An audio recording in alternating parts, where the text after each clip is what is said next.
Hello friends, मैं हूँ श्रद्धा। आज आपके लिए फिर एक नई इंस्पायरिंग मोटिवेशनल स्टोरी लेकर आशा करती हूँ आपको मेरी कहानियाँ अच्छी लग रही होगी। अगर आपको मेरी कहानियाँ अच्छी लग रही है तो प्लीज़ मेरे चैनल को सब्सक्राइब करें, इसे शेयर करें और दूसरों तक भी पहुँचाते रहें। आप मेरी कहानी को पढ़ भी सकते हैं, इंग्लिश और हिंदी दोनों ही लैंग्वेजेस में, मेरे ब्लॉग चैनल पे जाके, जिसकी लिंक मैंने डिस्क्रिप्शन बॉक्स में दी हुई है।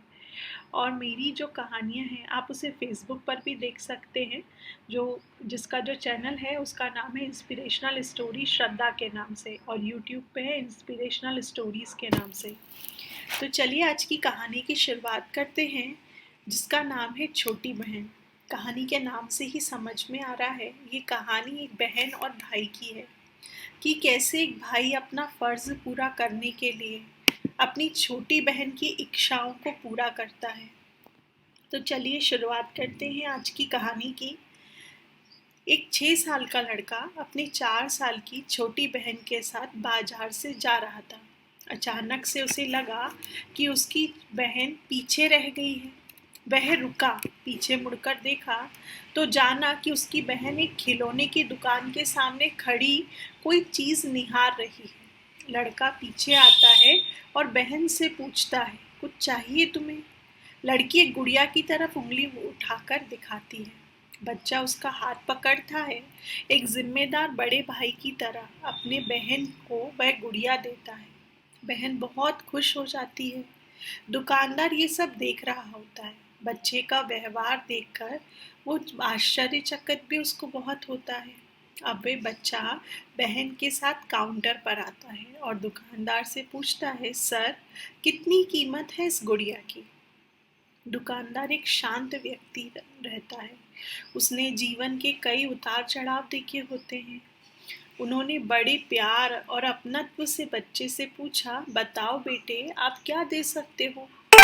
बच्चा अपनी जेब से वो सारी सीपें बाहर निकालकर दुकानदार को दे देता है, जो थोड़ी देर पहले उसने अपनी बहन के साथ एक समुंदर के किनारे से चुन चुन कर लाया था।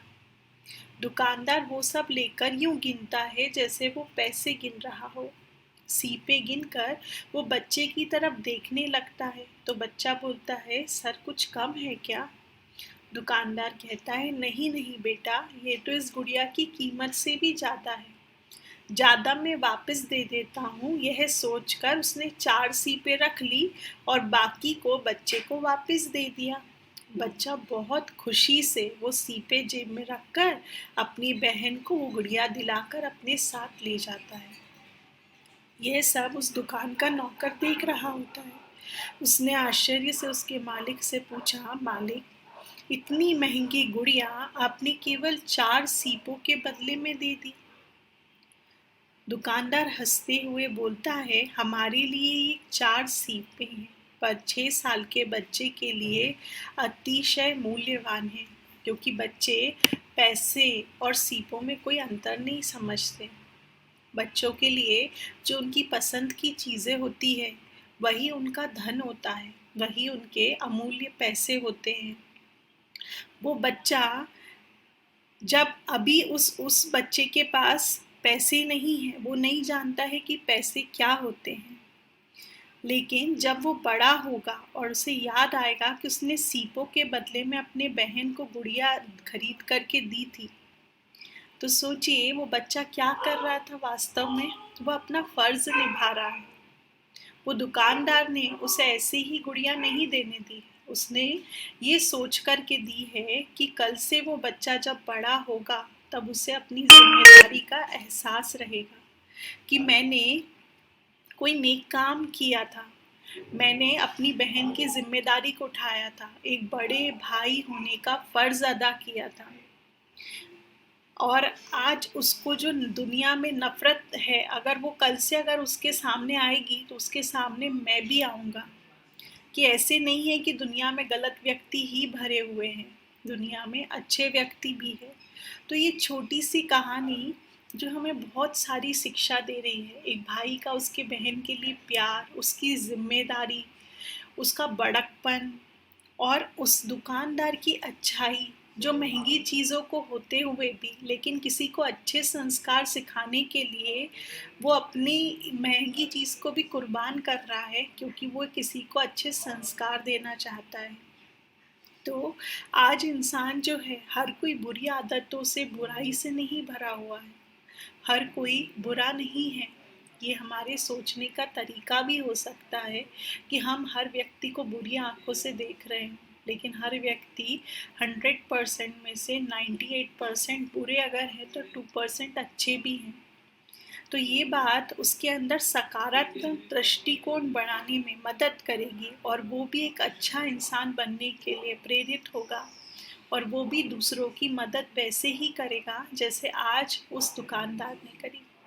तो ये दुकानदार के देने का भाव था जो उसने नौकर को समझाया कि मैं उसे एक अच्छा व्यक्ति बनाना चाहता हूँ, भले ही मेरा उससे कोई लेना देना नहीं है, भले ही वो रास्ता चलता हुआ कोई बच्चा मेरे पास आया हो, लेकिन आज अगर मेरी कोई छोटी सी कुर्बानी से उस बच्चे के अंदर अच्छे संस्कार बन जाते हैं और वो आगे चलकर अपनी बहन की जिम्मेदारी निभा सकता है, अपना कर्तव्य समझ सकता है, एक अच्छा इंसान बन सकता है, तो इससे अच्छी चीज़ और क्या हो सकती है। दोस्तों, पैसा धन दौलत तो यहीं रह जाता है, लेकिन अच्छे कर्म हमेशा हमारे साथ जाते हैं। जो उस दुकानदार ने सोचा वो शायद ही कोई व्यक्ति सोच सकता हो, शायद ही कोई अपनी दुकान की महंगी चीज़ निकाल कर किसी गरीब को या किसी नासमझ बच्चे को दे सकता है। तो आज उस दुकानदार की जो सोच है, वो सोच बहुत ऊँची है। मेरी आज की कहानी का मकसद है कि हम हमारी ऐसी ही ऊँची सोच बना कर के रखें, जैसे उस दुकानदार ने बनाई, और ताकि हर व्यक्ति जो है वो एक अच्छा इंसान बन जाए, क्योंकि आने वाली जनरेशन हमारे को ही फॉलो करेगी। जो हम करेंगे, जैसा कर्म हम करेंगे, हमें देखकर और करेंगे। ओम शांति।